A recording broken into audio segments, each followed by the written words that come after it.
আজকে এই পঞ্চপল্লী কালী মন্দিরে কালী মূর্তিকে আগুন দেয়া নিয়ে একটা ঘটনার সূত্রপাত।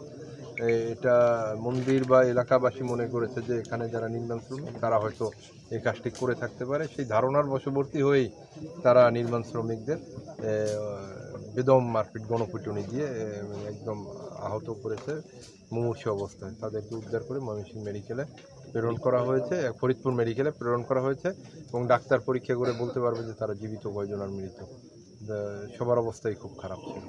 এখানে তো আমাদের পর্যাপ্ত ফোর্স, র্যাব, পুলিশ, আমাদের সব ধরনের ফোর্স এখানে মোতায়েন থাকবে। রাত্রে যে কেউ যে আইন নিজের হাতে তুলে নিলে কঠোর আইনানুগ ব্যবস্থা নেওয়া হবে, সর্বোচ্চ প্রস্তুতি নিয়ে এখানে আসা হয়েছে। ধাওয়া পাল্টা ধাওয়ার কিছু হয়নি। এখানে ভিকটিমদের উদ্ধারের জন্য ভিকটিমদের যখন বের করা হচ্ছিল তখন যারা বাধা সৃষ্টি করছে তাদেরকে গুলি করে ছত্রভঙ্গ করা হয়েছে।